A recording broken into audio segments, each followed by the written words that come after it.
Docteur Yaya Mabari est inquiète. Une anxiété qu'elle létrit depuis plus de 30 ans, dit-elle. Pourtant, l'enseignante croyait avoir créé des conditions minimales pour sa sécurité à son domicile. Après 2 portails, vous êtes obligé de franchir 3 portes métalliques pour accéder à mon petit salon.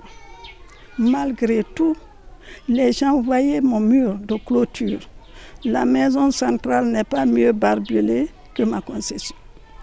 Maintenant, les jeunes, ceux qui m'empêchent de dormir, avec ces grillages, avec ces barbelés, les gens ne peuvent plus sauter le mur pour venir m'agresser à l'intérieur de la concession. Mais qu'est-ce qu'ils font? Ils écrasent maintenant mon mur de clôture pour s'infiltrer à l'intérieur de ma propriété, démolir les choses, tout ce qui fait obstacle à l'évacuation des matières fécales de leur WC, tout ce qui les empêche d'utiliser mon arrière-cour comme un lieu d'attaque. Comme Dr Barry, ils sont nombreux à vivre la terreur ces dernières années à Koloma, surtout pendant les manifestations de colère. Manifestations ou pas, j'ai toujours peur. Tous ceux qui vivent ici chez moi, les occupants de la concession, je me suis arrangé à payer seulement les serrures qui ont 5 clés pour que chaque famille détienne une clé. Chez nous ici, à 19h, vous ne pouvez pas rentrer si vous n'appelez pas la personne chez qui vous êtes venu. Vivre sur l'axe vous contraint d'adopter des mesures singulières. Mais cette enseignante se voit impuissante. Je n'arrive pas à dormir de peur. Je dis donc qu'ils peuvent maintenant démolir mon mur, rentrer à l'intérieur et me faire ce qu'ils veulent et sortir. Autre plainte, l'évacuation des matières fécales et des eaux usées devant sa concession et au-dessus de son forage. L'affaire est entre les mains de la justice sur laquelle elle fonde tout espoir. Celle-ci est l'image actuelle du marché de Anko 5. Les hangars s'affaissent. Ce canal qui traverse le marché le rend presque invivable. Un environnement connu pour son odeur insupportable. Conséquence, les femmes ont boudé les tables. Celles qui restent n'ont de choix que d'accepter l'environnement au prix de leur santé.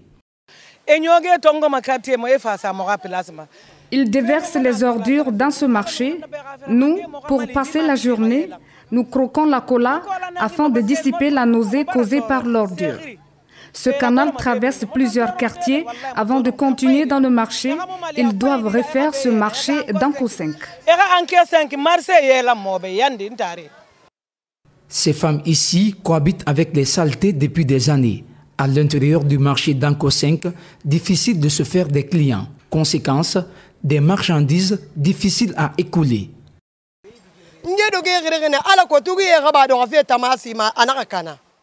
J'ai protégé ma marchandise pour minimiser les dégâts parce qu'avec ces eaux usées qui amènent les mouches, nous perdons au quotidien. Je n'ai pas le choix. Il faut accepter pour avoir le minimum. Les autorités communales et celles du gouvernorat ont été informées du calvaire que vivent ces femmes, mais rien n'a filtré pour le moment. L'administration du marché tente d'apporter des explications. On a porté plainte contre eux à la commune. La commune les a appelés, mais ils n'ont pas répondu à l'appel. Par après, la commune a mandaté des géomètres pour venir constater où les dégâts se débutent, où ça s'arrête.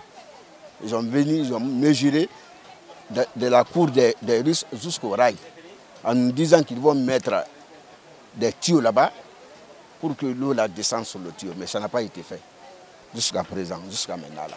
On a fait appel au maire de la commune pour qu'il puisse nous aider auprès du gouvernorat ou auprès de l'autorité compétente pour que le marché Anko 5 soit bien construit, pour que les gens quittent sur la route pour rentrer à l'intérieur du marché. Le marché est presque vide. Nous ressortons et le premier constat, un embouteillage monstre, occasionné par le mouvement des femmes de l'intérieur du marché vers la chaussée. L'administrateur qui est là, il n'a pas bon, c'est lui qui organise ça. Il n'a pas bon. Il n'a qu'à essayer de la lever ici. Parce qu'il ne fait pas le bon travail, c'est pas normal ça. Vous accusez aussi le commandant. Les policiers sont là, ils sont de ça. Ils négocient avec les femmes même le disent. C'est ça la vérité. Ils ne sont pas bons. Les gens souffrent ici. Ils soutirent de l'argent aux femmes, c'est ça? C'est ça la vérité. Ils le font. Vraiment, c'est pas normal. Il n'a qu'à les lancer. Il n'a pas le seul ici. Il n'a qu'à les lancer. C'est juste une minute. Et là, on peut faire des heures et des heures.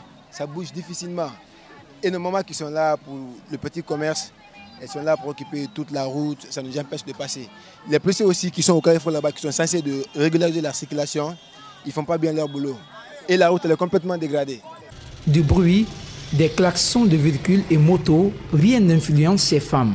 La seule chose qui les intéresse, c'est le bénéfice du jour. Nous sommes là parce que le marché censé nous accueillir n'est pas en bon état. Les hangars sont quasiment détruits. Sur place, un agent de la police routière de Kobaya tente de réguler la circulation. Je veux que vraiment nos chefs nous aident déjà par rapport à cette route-là. Vraiment, il y a de l'embouteillage ici. C'est ce qui nous fatigue ici. Qu'est-ce qui provoque l'embouteillage? Les femmes sont sur le goudron. Les véhicules ne passent pas, les motos ne passent pas. C'est les femmes qui nous fatiguent seulement. Ils n'ont qu'à nous aider. Vraiment, j'ai pris l'autorité. Ils n'ont qu'à nous aider pour avoir dégagé les femmes là-ci. Il y a trop d'embouteillages ici. Puisque le marché est invivable, elles préfèrent être exposées au risque des accidents de la circulation. Au prix de leur quotidien, rien ne les empêche de quitter l'endroit. Il faut reconstruire le marché, sinon on est obligé de rester ici pour se débrouiller. En Guinée, le plus souvent, c'est après les accidents mortels que les autorités annoncent des mesures. Des mesures qui, pour la plupart, ne sont jamais appliquées. Pourtant, des accidents sur les différentes transversales de Conakry ont endeuillé plusieurs femmes.